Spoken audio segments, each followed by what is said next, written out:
If you have a dream of something that just seems out of reach and is unobtainable, but it's so exciting, you have to participate in it because this is what's going to light you up.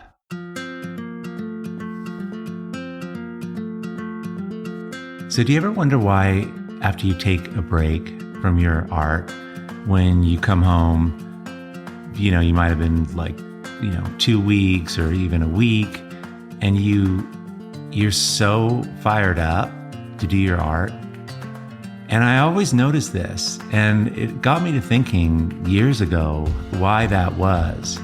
Because you're definitely not doing art, so something's happening here. It's not like you're making your art and every single day you're working and there's that kind of cool thing that happens when you're just in it and you're consistently making art and kind of get in a flow.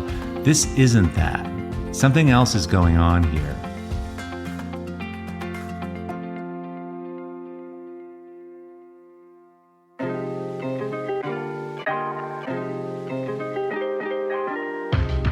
Welcome to Art2Life, a podcast for the creatively curious. My name is Nicholas Wilton, and each week I'll help you rediscover not just the art of your life, but the art in your life. Join me as we explore that perfect blue at twilight, the wild frontiers of art making, and the extraordinary joy of finding your way as you go. When you go away, when you take a break, especially on vacation, you've freed up some time, you tend to do things you wouldn't normally do. You tend to do things that you really enjoy doing and that you don't have time in your normal day-to-day life. And this is a pretty powerful little workaround for creativity. This idea of bringing joy into your life. If you think about it, it's the first thing that goes. It's all the extra stuff, all the things that you do that are on your to-do list that keeps you really busy.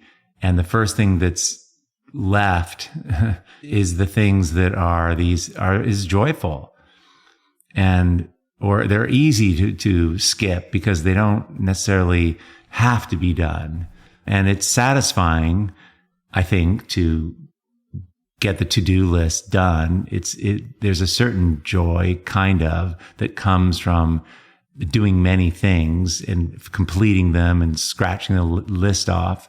But it isn't the same as thinking about what it is that really lights you up and doing it. The reason you feel more creative, more juiced when you come back from those vacations is because when you feel joy, and I've experimented with this and played for years with this idea, when you experience joy, even for a tiny little bit in your day, it has big repercussions in your state of mind. Creativity, I believe, comes out of feeling joyful. If you think about it, when you're really excited, maybe you've discovered something cool or you've, found a new way to do something, whatever the thing is that you love doing, horseback riding, and, you're excited to tell your friends what it was like. The reason that you want to tell people, you got to do something with this feeling. It's so powerful. When you feel great, you just want to yell to everybody and talk about it. There's an invitation to do something, and that's creativity. For most of us, it comes out in the things we make. So what I love about this idea of having joy and participating in it and almost putting it back on the to-do list a little bit is that it brings a kind of energy into your life, which results in creativity, making something, doing something, changing something, but it also spreads it. This is a recipe for the best kind of promotion. For those of you who, have things to sell, art to sell, whatever you're doing, incorporating joy into it is a fantastic marketing strategy because it goes viral. Your enthusiasm, now it can't be fake, right? I'm not talking about pretending. I'm talking about really changing your day. Figuring out, and if this is your practice, if you're not on vacation, if you're don't have time, what is it in your art making or whatever you're making and the process you're doing it? What part do you love the most? What gives you the most energy? And then you want to focus on doing more of that, because it's all about finding that extra bit of juice. Now, there's a couple challenges with this, or a couple ideas around joy. First off, the good news is that you can get this from doing things or planning the things, or even just thinking about the thing that lights you up. Maybe it's, swimming in the ocean. You don't actually have to go and swim in the ocean. You can think about swimming in the ocean. You can Google swimming in the ocean. You can go buy a snorkel. All of those things are connected. So don't feel that, well, listen, I am so busy, I just have to stay in this cubicle and I can't do it. You can daydreaming for 20 minutes. 20 minutes a day will shift your disposition, will optimize you for being more creative in your life and your art. It's so important to do this. Now, the other thing about creativity that's kind of challenging is that there's something that comes along with it. And I don't know how many of you guys have this. I've talked to a lot of people, students, artists that I've worked with. I know I had this thing, and it's about feeling like we don't deserve it. We don't deserve joy, or not yet. The postponement of joy can become like a whole lifetime. I mean, I held off doing my personal fine art, which is what I love doing. And I would occasionally grab an evening or an afternoon here or there, but I was very busy doing illustration, which I enjoyed. And sometimes it was joyful, but for the most part, it was just my job. And I felt like I had to get everything perfectly done. I had to be financially stable. I had to work really, really hard. And then if I did that, then I could relax. And then I could do something, indulge myself in something joyful. And for me, it was like spend, 5 days painting personal paintings. That was such a big challenge for me to give that to myself. I used to think that my fantasy of doing all kinds of large paintings and doing fine art, I didn't really believe that there was money in it for me. So it was just this big indulgence, but I loved it so much. And I used to postpone it.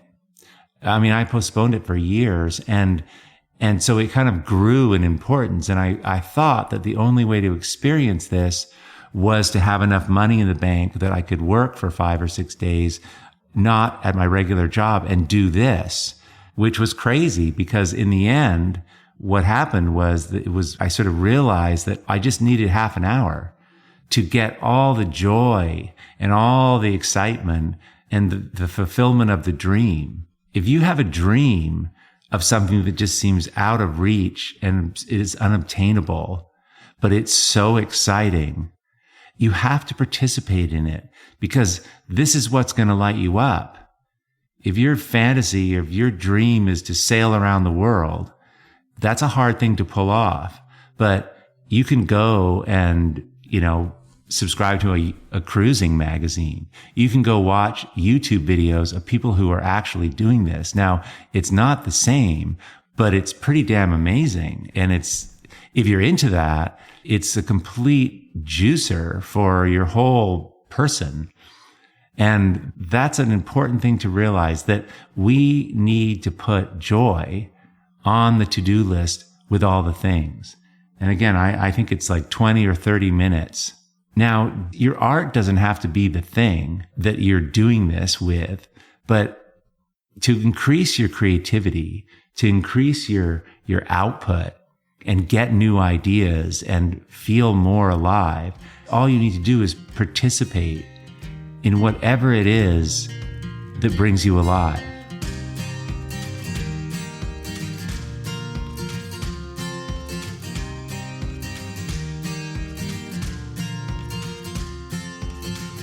The fun part of all this, if you don't even think about this very much, is that this is waiting for you. This is how you become creative. This is how you create a career in art. I mean, I'm not kidding. The skipping this aspect of your creativity, of your art making, is risky because it's not sustainable. You'll start, you'll stop. Obviously, if you find joy in your life, if your art making can be joyful, if you can catch yourself when it's becoming drudgery and do something in it that creates more joy or answers more of what you want to do, then it's sustainable and it's spreadable because you'll share it, because you're excited and people can feel that in your voice, and it makes better work. And this is something that I spend a lot of time in the Creative Visionary program talking about to artists, that I know we have this plan often of, well, I'm a figurative painter, or I make pictures of animals, or I am abstract painter, or, this is how my work's always been, and this is kind of what I'm doing. I'm improving it. But if you can kind of loosen the hold on that idea and paint or make art, just try it as an experiment, following what lights you up, what feels amazing. You won't believe the kind of art you can generate, the quality of it, the potency of it. When there's a direct connection between joy and feeling alive and mark making, whatever that may be, it shows up in the work. And when it's in the work, that feeling is transmitted. People can pick that up in the work. People talk about, oh, it's so fresh. It's so, there's something about it. If you have 3 pieces of art and one person's very excited about what they're doing, it shows. And it shows in the quality of the work, the interest in the work as well, and the sales of that kind of work. But what's so great about this is how you want to be anyway, whether you're doing art or not. Feeling joyful, feeling alive is what everyone on the planet wants to feel. It knows no boundaries, borderlines, none of that. It doesn't matter where you're from. This feeling of feeling alive, being connected to the wonder and excitement and the mystery of things is so, so powerful. So mix this in. Just try and keep a record, 20 minutes. What did I do today that brought me alive? And for those of you who don't know what it is that brings you alive, if I'm asking this question and you have to think even for a second, it's super great that you're listening to this podcast, because in this question is all the potentiality of what's coming for you. This is the door to creativity, your creativity. And the answer you give to that question, it's different for everybody. So if you're not sure, you need to remember. Every single 7 or 8-year-old kid knows. They know the things. They do the things. That's our natural inclination. This is what we're supposed to be doing, because when we do the things that make us joyful, part of the reason they do is it makes us feel, we feel at home in them. It makes us feel like ourselves. This is it. There's breadcrumbs in the things that we're doing that can give us information about what we're going to create. When we get extra bonus energy, so many things are possible. Our art can shift. Our ability to produce more goes up. it's kind of amazing what just slightly shifting your mindset can do. When I was a kid, I had these, I was really, one of the things I absolutely loved were these little metal cars called Hot Wheels. They're probably still around, but they were really, back then, pre-computer game. They were amazing. And the thing about Hot Wheels was that these things rolled like so much better than any other toy. It's so funny now when you think about, the big advances. It's like every 6 months an iPhone comes out and it allows you to do these incredible things. But back then, we didn't have that speed of new versions of things, but these Hot Wheels, they just blew up for a couple of years just because they used a certain kind of axle, and kind of like a pin axle, and they would roll across the floor so much better than other cars. So they also had this track that they sold, this orange track. It's probably all in landfill now. That's the kind of thing that's like, oh my God, all this plastic. But you could get 20 feet of it, you had straights, you had curves, you had a loop-de-loop, all this stuff. And this track and this little car would fit in it. And all these pieces of track, they're like 2 or 3 feet long, and you get a big pile of them. And there were corners, and they would clip together. So you could make a track. And that was pretty cool. Sometimes you had this little clamp thing, and you could clamp this plastic track onto the table, and then you could push the car down the hill, and it would do all this stuff, go around the corners and do loop to loop. It was pretty great. But then they invented this thing called the supercharger.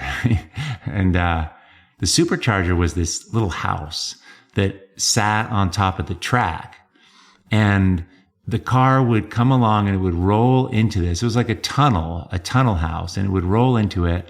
And it was batteries involved with this thing, and it was kind of humming, and the car would hit these wheels on the inside and come shooting out the back of this house. I mean, like a cannon. And it gave it so much energy that it could go flying around the track again and, do a loop to loop and go around the corners. And you could figure out pretty quick how far it could go and how much it could do on that juice. And then it would slow down. And if you timed it, if you put that supercharger house in the right spot, the car would slow down and roll into it. And it would fire out the back and then keep going. So it was perpetually going. And then you got 2 cars doing it, and you had races, and, well, you can imagine it became a huge thing. But this is what joy does. Joy is the supercharger to your life, to your art. It allows you to sustain things. I remember I was listening to a talk by Bob, the guy who creates Bob's Red Mill grains.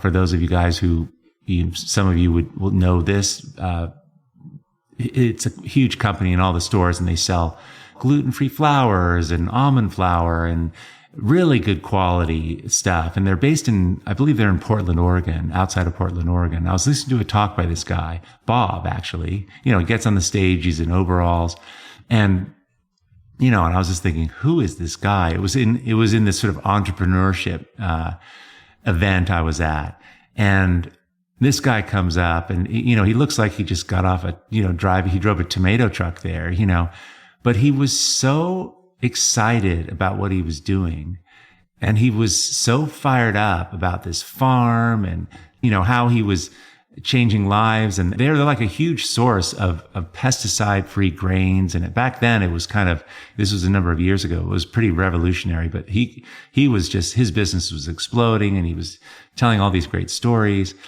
But he said this thing right at the end. He said, you need to make your life like a vacation. Your job needs to be a vacation, and it really hit me, because that's what he was doing. His job was a vacation.